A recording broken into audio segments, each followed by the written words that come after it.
Welcome to The Explainer. Today we're going to peel back the curtain on the world of money and taxes. We're not talking about the stuff in the official handbooks, we're talking about the hidden rules, the ones that can really make or break your business. Okay, let's just dive right in. So, picture this. You're running your business. Things are going great. And then, out of the blue, you get a letter. Your bank, they're closing your account. They don't give you a clear reason, just a deadline to move your money.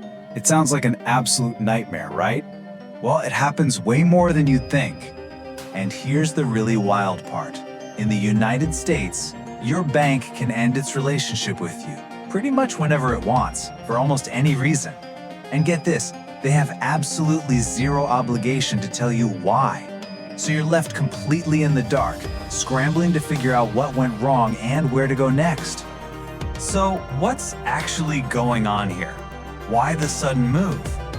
Well, every single bank has its own internal playbook, a set of secret rules based entirely on what they consider to be risk. This has very little to do with what's technically legal and everything to do with what makes their internal alarms go off. Now here's the key thing you gotta understand. Banks aren't that worried about the money you're making.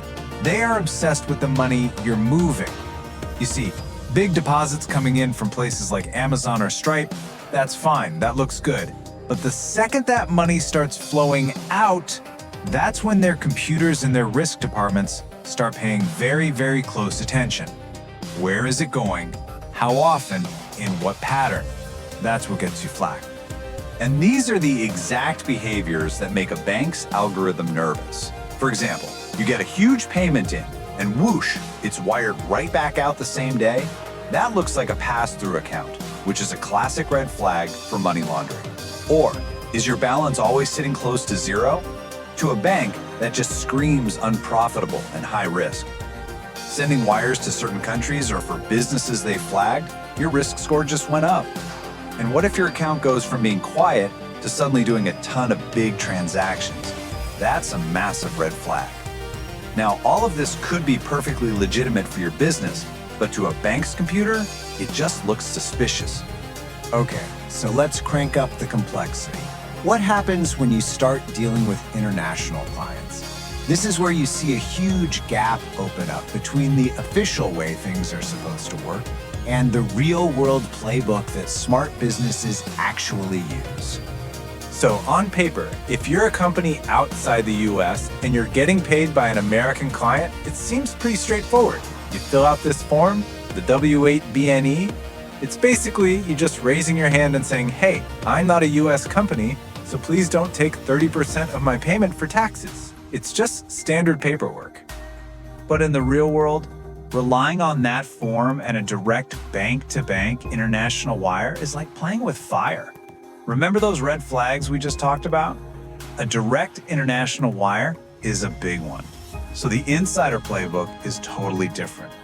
You use a service like Wise or Air Wallets. The US client pays their US account, and then they pay you. So to your bank, it just looks like a simple domestic transfer. It completely sidesteps all that international scrutiny. You also want to isolate this activity in a separate account, so if something does go wrong, your main business account is safe. See? That's how you play the real game. And it's not just these unwritten rules you have to worry about. Oh no, the written ones are changing all the time.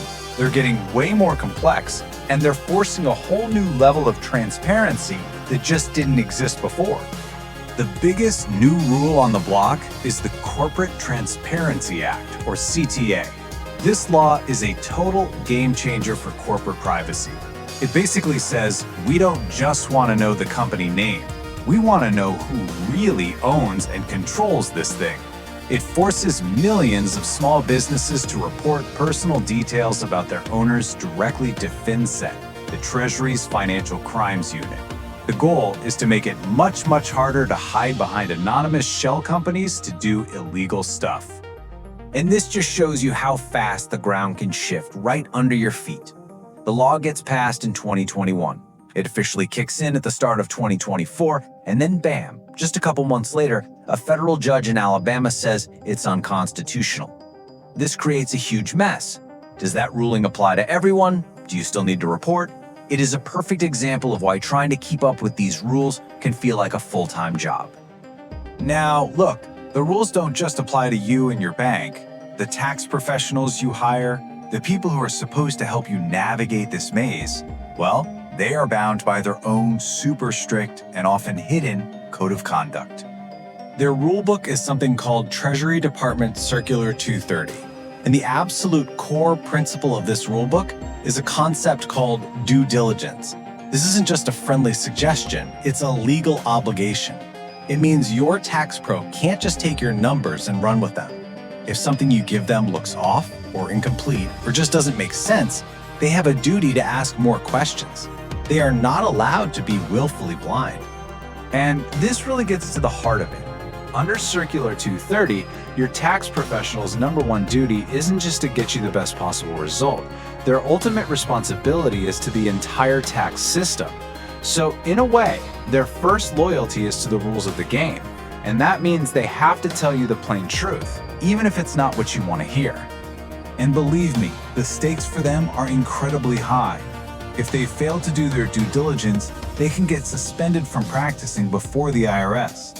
If they knowingly give false information or, even worse, advise a client on how to evade taxes, that can lead to disbarment. We're talking about the professional equivalent of a death sentence. This is the code they live and die by. Okay, so we've looked at the bank's secret playbook, the constantly changing laws, and the hidden code your own accountant has to follow. So what do you do with all this? How do you build a strategy to actually navigate this world and stay safe?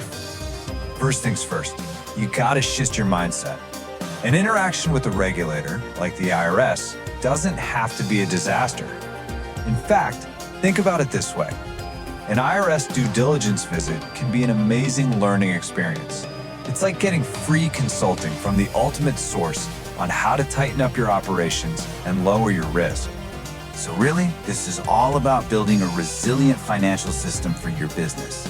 And it all boils down to the 4 key strategies we've been talking about. 1, diversify your banking.